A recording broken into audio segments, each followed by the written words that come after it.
미니벨로를 추천해 달라는 글들이 아직도 많습니다. 그래서 오늘은 여러 종류의 미니벨로마다 어떤 장단점이 있는지 한번 알아보는 시간을 가져보려고 합니다. 네이버에 미니벨로를 검색을 이렇게 해보면 아무래도 상단에 이렇게 나오는 제품들은 인기가 많은 그런 미니벨로라고 볼 수가 있습니다. 그만큼 많이 판매가 됐기 때문에 이쪽 상단에 이렇게 미니벨로가 뜨는 거고요.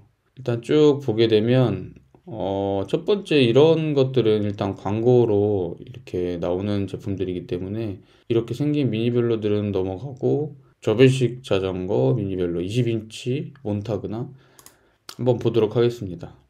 예전에 서브루나 광고를 받아서 한번 타봤던 적이 있었는데, 사실 가격이 20만원대면 엄청 저렴한 가격이죠. 근데 저 같은 경우에는 미니벨로에 처음 입문을 하시는 분들한테는 40만원 이하의 제품은 솔직히 추천드리기가 힘들고요. 2, 30만원대 미니벨로가 아니면 안 된다 하시는 분들은 어쩔 수 없겠지만 만족하시기는 아마 힘들 거라고 생각을 합니다. 가격대가 저렴하다 보니까 부품들이나 제품 퀄리티가 많이 떨어질 수밖에 없습니다. 그렇기 때문에 이런 제품들은 그냥 동네 마실용으로 저렴하게 타고 싶다 하시는 분들한테는 어떠실지는 모르겠지만 개인적으로 추천드리는 모델은 아닙니다. 그리고 다음으로 티티카카 스트림 D7. 제가 미니벨로 입문하시는 분들한테 가장 많이 추천드리는 그런 브랜드가 티티카카인데, 티티카카 스트림 D7 같은 경우에는 티티카카 모델 중에서 가장 저렴한 모델인데, 사실 이 모델보다는 티티카카 모델 중에 제가 타본 모델이 있는데 티티카카 플라이트 V8 HD, 이 모델을 제가 작년에 탔었는데 솔직히 미니벨로 입문용으로는 이 모델이 가장 가성비가 좋습니다. 디자인도 이 정도면 괜찮은 편이고요. 이쪽에 제가 광고를 했던 영상이 있네요. 저는 은색 모델을 받아서 이렇게 라이딩을 했었던 영상이고요. 이 영상도 참고를 하시면 좋을 것 같아요. 이렇게 캐리어 블록을 장착할 수 있는 홀이 있고요. 가방을 장착할 수 있는 이런 프론트 홀이 기본적으로 달려 있어야지 미니벨로의 장점을 좀 부각시켜서 이렇게 라이딩을 하실 수가 있습니다. 그리고 무엇보다도 이 모델의 가장 큰 장점이 브레이크인데, 지금 가격대가 39만 8천 원인데 불구하고 이렇게 유압식 디스크 브레이크가 이렇게 적용이 되어 있고요. 물론 미니벨로는 림 브레이크도 충분하다고 생각을 하시는 분들도 많이 계시지만, 아무리 그래도 이 유압식 디스크 브레이크가 월등히 좋고요. 이거는 뭐 타보신 분들은 체감하실 수가 있습니다. 그리고 포크를 보시면 스틸 포크라서 좀 무게는 나가지만 그만큼 튼튼하기 때문에, 이렇게 보시면 이쪽에 홀이 있는데 이 홀을 활용을 해서 가방을 장착할 수도 있고요. 여러 가지 액세서리들을 장착할 수 있기 때문에 이런 것도 또 활용을 하시면 좋습니다. 이렇게 홀이 두 개가 양쪽으로 있습니다. 그리고 또 타이어 선택의 폭이 굉장히 많은데, 이렇게 얇은 타이어도 장착을 할 수 있지만 이 포크 사이에 간격이 어느 정도 되기 때문에 얇은 타이어보다는 좀 안정적인 타이어를 원하시는 분들한테도 좋은 그런 모델입니다. 많이들 사용하시는 슈발베 빅애플 타이어도 장착이 가능하고요. 슈발베 빌리 본커스 타이어도 많이들 사용하시죠. 그것도 역시 장착이 가능합니다. 아무래도 입문용 미니벨로는 타이어의 선택의 폭이 넓어야 되고요. 왜냐하면 초보자분들한테 얇은 타이어는 약간 부담스러울 수가 있기 때문에 넓은 타이어도 장착이 가능한 그런 미니벨로를 선택하시는 게 좋습니다. 제가 많이 추천드렸던 모델 중에 위미 8이라는 모델이 있는데, 그 모델 같은 경우에는 굉장히 얇은 타이어가 기본적으로 장착이 돼 있어서 물론 속도를 즐기시는 분들한테는 좋을 수는 있겠지만 좀 안정적인 라이딩을 원하시는 분들한테는 좀 안 맞는 그런 모델이 될 수가 있습니다.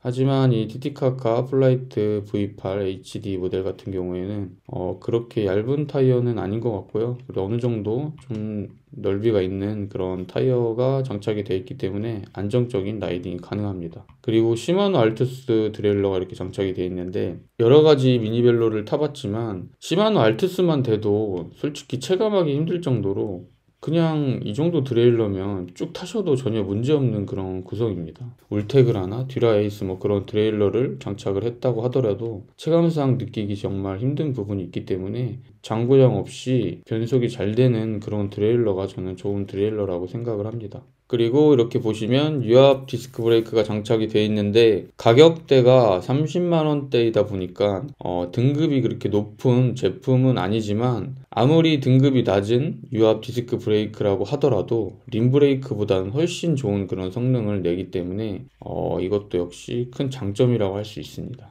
그리고 시포스트 같은 경우에는 이렇게 셋백으로 세팅이 되어 있는데 제가 항상 영상에서도 설명을 드렸지만 미니벨로는 이런 식으로 제로백의 시포스트보다는 약간 뒤로 이렇게 꺾인 셋백 시포스트가 좋습니다. 왜냐하면 크기 자체가 작게 나오기 때문에 안장과 핸들 사이의 간격이 일반 로드 자전거를 타보신 분들한테는 적응하기 힘들 정도로 굉장히 좁습니다. 그렇기 때문에 뒤로 이런 식으로 꺾인 셋백 시포스트가 좋습니다. 그래야 어느 정도 이쪽 안장과 핸들 사이의 거리가 어느 정도 나오기 때문에 장거리 라이딩을 하실 때도 시포스트는 셋백 시포스트를 추천드립니다. 그리고 뒤에 이렇게 리어렉을 활용을 해서 자전거 캠핑도 다닐 수가 있습니다. 이 티티카카 프리미엄 리어렉은 제가 정말 추천드리는 리어렉 중에 하나입니다. 제가 예전에 티티카카 에어 모델을 타고 캠핑을 정말 많이 다녔었는데 이 티티카카 프리미엄 리어렉을 잘 활용을 해서 그렇게 다녔던 기억이 있습니다.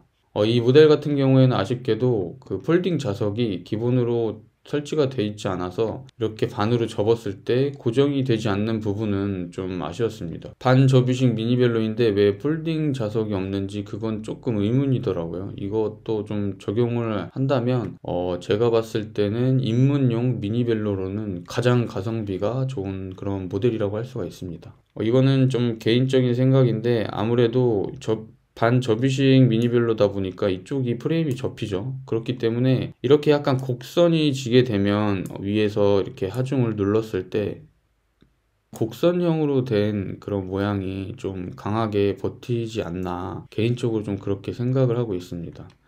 그리고 이제 다음으로 40만원대로 한번 넘어가 볼 텐데 아마 제 영상을 보신 분들은 아마 예상을 하고 계실 텐데 40만원대에서 가장 추천드릴 만한 모델은 역시 위미 8이죠. 위미 바이크에서 나온 모델 8 가격대는 47만 4천원입니다. 저는 이 모델을 아직도 갖고 있는데 제가 팔지 않고 계속 이 모델을 타는 이유는 그만큼 만족감이 좋았기 때문에 아직도 제가 가지고 있고요. 출퇴근용으로 지금도 잘 타고 있습니다. 이렇게 색상을 보시면 굉장히 잘 뽑았죠. 블랙 색상도 있습니다. 저가의 미니벨로들은 대부분 스틸 포크를 사용을 하지만 40만원대인데도 불구하고 알루미늄 포크로 구성이 되어 있습니다. 그리고 유미8의 가장 큰 장점인 슈발베 1 고성능 레이스 타이어가 기본적으로 장착이 되어 있는데 일반 저가형 타이어보다 월등히 좋은 그런 제품이기 때문에 기본적으로 이런 타이어가 장착이 된다는 것은 엄청난 장점이라고 볼 수가 있습니다. 그리고 휠셋 자체가 실드 베어링 휠셋으로 기본 구성이 되어 있는데 콘 베어링 같은 경우에는 사용을 하다 보면 휠셋에 유격이 생기고 그리고 구름성이 실드 베어링보다는 체감상 좋지 못했기 때문에 아무래도 저가형 미니벨로 같은 경우에는 실드 베어링 구성으로 된 그런 휠셋을 선택을 하시는 게 좋습니다. 제가 예전 모델은 아니었는데 요즘 나오는 위미8을 보게 되면 안장하고 페달도 좀 업그레이드가 됐더라고요.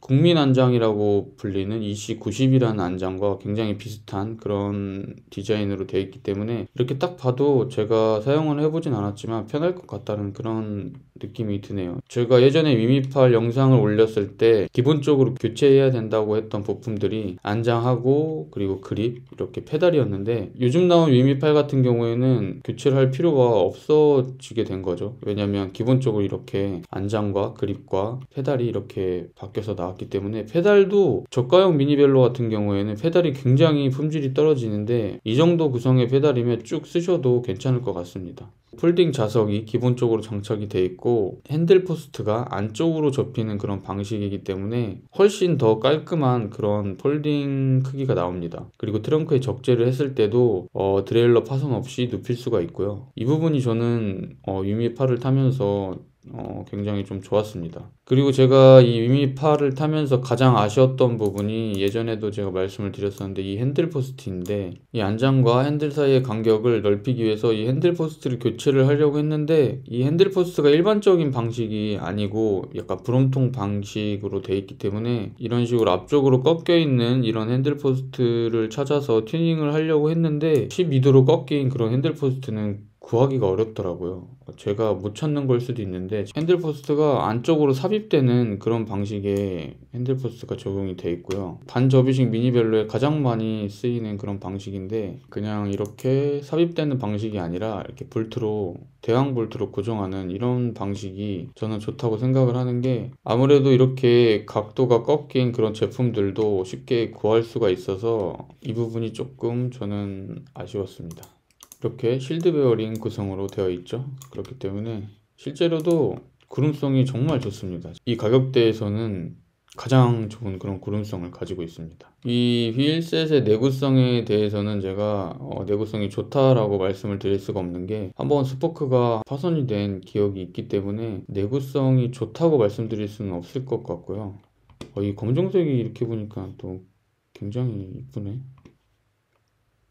그리고 바이크스 CT, 지금 TT카카, 위미바이크, 그리고 바이크스 CT 이렇게 있죠. 제가 이 세 가지 모델은 직접 타봤기 때문에 장단점을 제가 잘 알고 있습니다. 일단 가격대가 이제 확 올라와서 80만원대 미니벨로인데, 지금 가격이 조금 올랐네요. 제가 바이크스 CT를 처음 이렇게 받았을 때는 70만원 후반대였는데 지금 84만 9천원입니다. 아무래도 40만원대에서 거의 2배 이상 가격이 올라왔기 때문에 이 정도 가격에 메리트가 있는지를 좀 궁금해 하실 텐데, 솔직히 말씀드리면 제가 지금까지 가장 잘 타고 있는 모델 중에 하나입니다. 프레임 자체가 브롬통과 같은 1:1 규격으로 만들어졌기 때문에 튜닝에 상당히 용이하고요. 그리고 폴딩했을 때 폴딩 사이즈도 브롬통과 역시 동일합니다. 제가 브롬톤도 지금은 방출해서 없지만 예전에 브롬톤도 타봤기 때문에 잘 알고 있습니다.